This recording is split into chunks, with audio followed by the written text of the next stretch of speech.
C'était une nuit de mardi tranquille dans un entrepôt rempli d'électronique et de marchandises importées. Des cartons étaient empilés, prêts à être expédiés.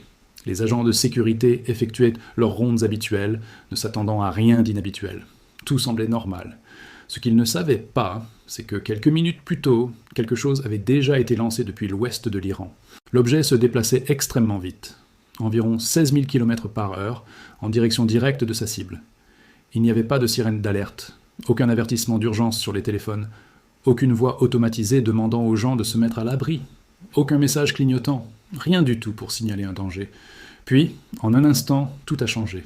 Le bâtiment a été détruit. C'est la version simplifiée de ce que beaucoup de gens ont appris de ce qui s'est passé en Israël la semaine dernière. L'Iran a lancé des missiles, des dégâts ont été causés, et quelques personnes ont perdu la vie. C'est la version sur laquelle la plupart des médias se sont concentrés. Mais ce n'est qu'une petite partie de l'histoire complète. Il y a plus dans cette histoire dont on parle peu. Il ne s'agit pas seulement de l'attaque elle-même, mais de ce qui s'est passé avant même l'arrivée des missiles, et de la manière dont les systèmes conçus pour protéger les personnes ont réagi. Les forces de défense israéliennes ont tiré plusieurs missiles intercepteurs dans une tentative d'arrêter les menaces entrantes. Ces intercepteurs provenaient de différentes couches de défense, travaillant ensemble.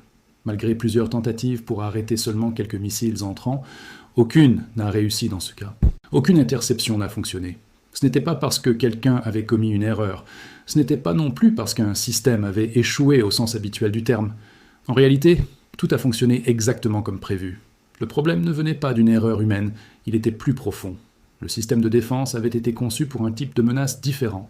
Il était destiné à des missiles se déplaçant plus lentement que ceux utilisés lors de cette attaque. Dans cette situation, les missiles entrants se déplaçaient si vite que le système n'avait pas suffisamment de temps pour réagir. En général, lorsqu'une menace est détectée, le système a besoin de plusieurs minutes pour traiter les données, déterminer la trajectoire du missile et envoyer des alertes sur les téléphones des personnes. Mais dans ce cas, les missiles ont atteint leur cible en moins de temps que celui nécessaire pour compléter le processus d'alerte. En d'autres termes, au moment où l'alerte pouvait être envoyée, l'impact avait déjà eu lieu.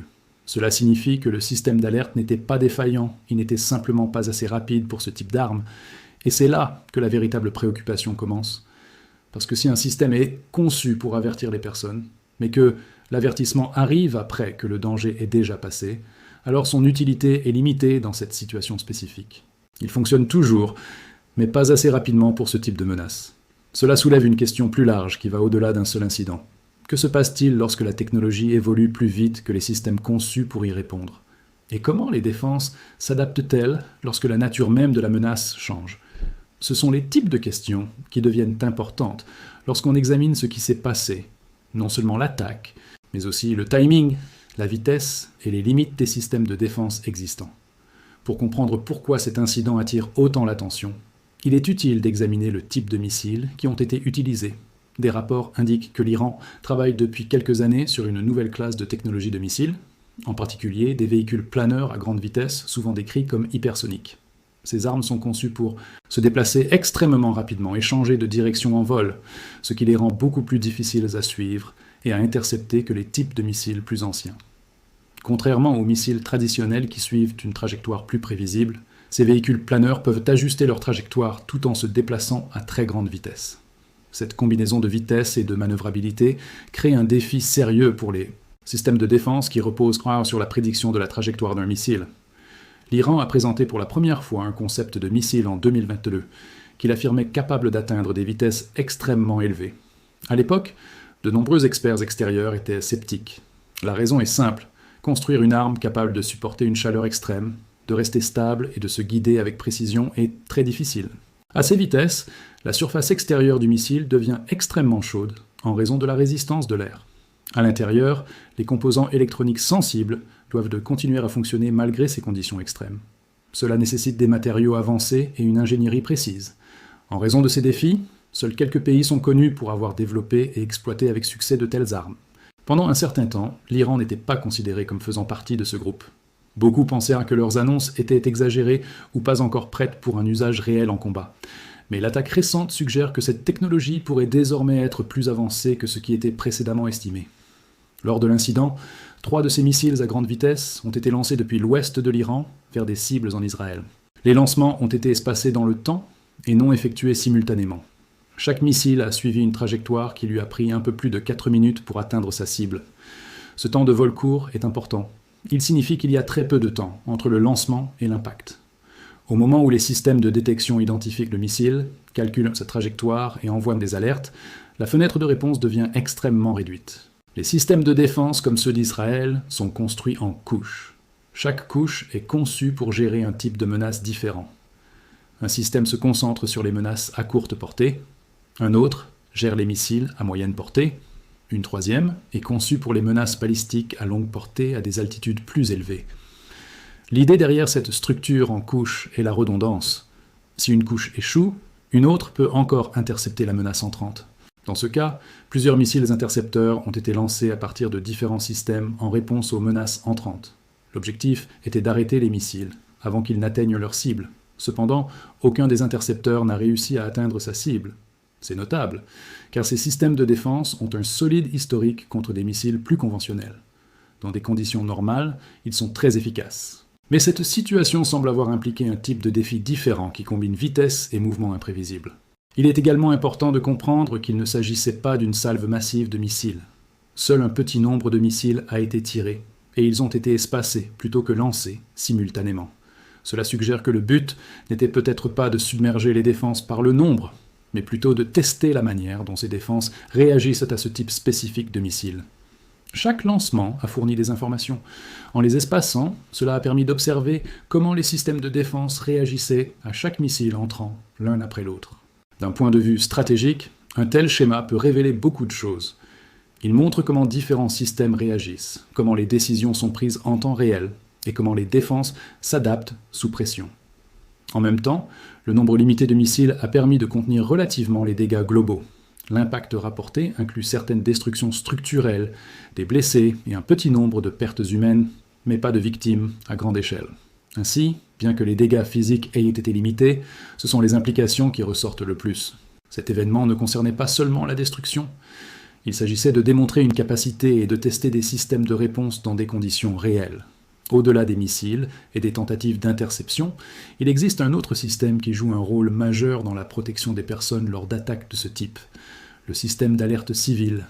En Israël, ce système est conçu pour avertir les populations lorsqu'un danger approche. Lorsqu'un missile est détecté, des alertes sont envoyées sur les téléphones mobiles à travers le pays. Des sirènes peuvent retentir dans certaines zones, et des instructions sont données pour se diriger vers les abris les plus proches.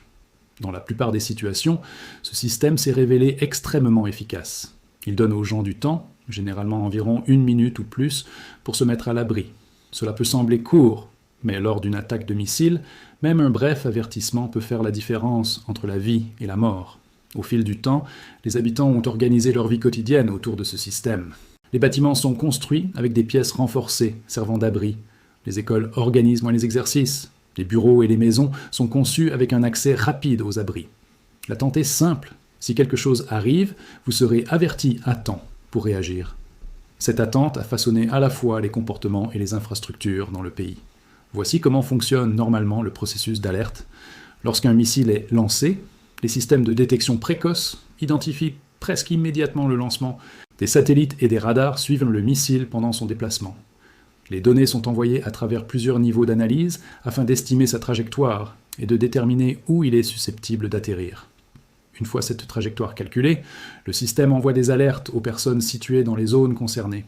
Les téléphones reçoivent des notifications, des sirènes peuvent retentir et les médias publics peuvent interrompre la télévision et la radio. L'ensemble de ce processus prend généralement plusieurs minutes dans des conditions normales. Mais dans ce cas récent, les missiles se déplaçaient si vite que le cycle complet d'alerte n'a pas pu se terminer avant l'impact. Le temps de vol entre le lancement et la cible était d'un peu plus de 4 minutes. Le système d'alerte, quant à lui, nécessite généralement environ 6 minutes pour compléter la détection, l'analyse et la notification. Cette différence a créé une situation où l'avertissement est arrivé trop tard. En fait, les alertes auraient atteint certaines personnes après que les missiles avaient déjà frappé. Cela ne signifie pas que le système a échoué.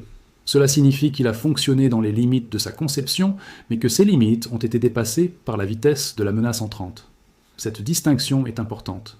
Une défaillance du système suggère que quelque chose n'a pas fonctionné et peut être corrigé.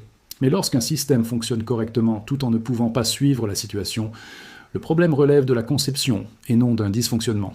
En termes pratiques, cela signifie que le système reste fiable pour de nombreux types de menaces, mais pas pour celles qui se déplacent aussi vite. Et cela crée un nouveau type de défi. Les gens dépendent des systèmes d'alerte non seulement pour leur sécurité physique, mais aussi pour un sentiment de préparation. Savoir que l'on dispose de temps pour réagir permet de continuer à vivre normalement, même dans un environnement à haut risque. Lorsque cette fenêtre d'alerte disparaît, cela change la manière dont les gens se sentent et se comportent. Cela supprime ce petit intervalle de temps sur lequel les individus comptent pour se mettre en sécurité. Même si les dégâts globaux d'une attaque restent limités, l'absence d'avertissement affecte quelque chose de moins visible, mais tout aussi important, la confiance dans le système. C'est à ce stade que la situation dépasse le cadre d'un simple événement militaire. Elle commence à influencer la vie quotidienne, la planification et la manière dont les gens perçoivent la sécurité. Elle met également en évidence un décalage entre des systèmes plus anciens et des menaces plus récentes. Les systèmes conçus pour des missiles plus lents partent du principe qu'il y aura toujours suffisamment de temps pour détecter, analyser et réagir. Mais lorsqu'un missile arrive en moins de temps que celui nécessaire pour l'ensemble de ce processus, le système ne peut pas terminer sa tâche avant que l'événement ne se produise. Ainsi, même si l'infrastructure fonctionne toujours comme prévu, l'environnement pour lequel elle a été conçue a changé. Cela crée une pression pour repenser la conception des systèmes d'alerte à l'avenir. Cela soulève également des questions sur la manière de s'adapter lorsque le temps de réponse est plus court que le temps nécessaire pour réagir. Cet événement ne concerne pas seulement un pays ou un conflit en particulier, il a des implications plus larges qui dépassent ce cadre. Il met en lumière un changement dans la manière dont les systèmes de défense modernes peuvent devoir évoluer face à des armes plus rapides et plus avancées. Lorsqu'un missile peut se déplacer si rapidement que les systèmes d'alerte n'ont pas suffisamment de temps pour réagir, cela remet en question les hypothèses sur lesquelles reposent de nombreuses stratégies de défense. Pendant des années, l'idée derrière la défense antimissile reposait sur une protection en couche, une détection précoce et suffisamment de temps pour intercepter ou avertir les civils. Mais si la menace entrante réduit cette fenêtre à quelques minutes, voire moins, alors l'interception comme l'alerte deviennent beaucoup plus difficiles. Cela ne signifie pas que les systèmes de défense sont inutiles. Ils restent très efficaces contre de nombreux types de missiles et de roquettes. En fait, les systèmes en couche, comme ceux utilisés ici, ont permis d'empêcher de nombreuses attaques de causer des dégâts plus importants par le passé. Cependant, cette situation montre que toutes les menaces ne se comportent pas de la même manière. Les différentes technologies nécessitent des réponses différentes. Un point clé à retenir est que la vitesse change tout. Lorsqu'un objet se déplace suffisamment vite, il réduit simultanément le temps de décision, le temps de réponse et le temps de réaction. Cela affecte non seulement les machines, mais aussi les personnes, les systèmes et les procédures. Un autre point important est que les systèmes de défense sont constamment testés et améliorés. Des événements comme celui-ci agissent souvent comme des tests en conditions réelles. Ils révèlent des lacunes qui peuvent ne pas apparaître lors de simulations ou de tests contrôlés. En réponse, les pays et les organisations de défense examinent généralement leurs systèmes, mettent à jour leurs stratégies et investissent dans de nouvelles technologies conçues pour faire face aux menaces émergentes. Par exemple, de nouveaux systèmes intercepteurs sont actuellement en cours de développement pour cibler des missiles à grande vitesse et manœuvrables pendant leur phase de vol intermédiaire. Ces systèmes ne sont pas encore pleinement opérationnels et pourraient nécessiter des années avant d'être déployés. En parallèle, les gouvernements et les entreprises de défense dans le monde entier sont susceptibles de réévaluer leurs capacités actuelles. Lorsqu'un nouveau type de menace semble réduire l'efficacité des défenses existantes, cela entraîne souvent une augmentation des investissements dans la recherche, le développement et les mises à niveau. Cela peut affecter les budgets, la planification et les priorités dans plusieurs pays, en particulier ceux qui dépendent de technologies de défense similaires. Cela crée également un effet en cascade dans la manière dont les alliés coordonnent leurs stratégies de défense. Les nations partageant des préoccupations de sécurité peuvent commencer à coopérer davantage pour faire face à ces menaces, en partageant des données, des technologies et des systèmes d'alerte précoces. Au-delà des aspects techniques et financiers, il existe aussi une dimension humaine. Les personnes vivant sous la menace d'attaque de missiles dépendent de systèmes qui leur donnent le temps de réagir. Lorsque ce temps est réduit, cela change leur sentiment de sécurité au quotidien. Même si les attaques restent limitées, la perception du risque peut augmenter. Cette perception peut influencer les comportements, les décisions politiques et la planification à long terme. Elle peut également accroître la demande pour une meilleure protection, des systèmes de réponse plus rapides et des infrastructures plus résilientes. Dans une perspective plus large, cet événement ne concerne pas uniquement une frappe de missile ou un système de défense. Il reflète une tendance plus générale dans les conflits modernes, où la technologie évolue rapidement et où les hypothèses traditionnelles sont remises en question. La question clé pour l'avenir n'est pas seulement de savoir comment arrêter des missiles plus rapides, mais comment concevoir des systèmes, à la fois techniques et sociaux, capables de s'adapter à des menaces changeantes. Cela inclut l'amélioration de la vitesse de détection, la réduction du temps de réponse et le développement de nouvelles façons de protéger les civils lorsque le temps d'alerte est limité. Cela implique aussi de reconnaître les limites des systèmes actuels et de se préparer à des scénarios où ces limites sont atteintes. En fin de compte, cet incident rappelle que la défense n'est pas statique. Elle évolue avec le temps, à mesure que de nouveaux défis apparaissent. Les systèmes qui fonctionnaient bien dans le passé peuvent nécessiter des mises à jour ou une refonte pour rester efficaces à l'avenir. Et à mesure que la technologie continue de progresser, l'équilibre entre l'attaque et la défense continuera de changer, faisant de l'adaptabilité l'un des facteurs les plus importants dans la planification de la sécurité moderne.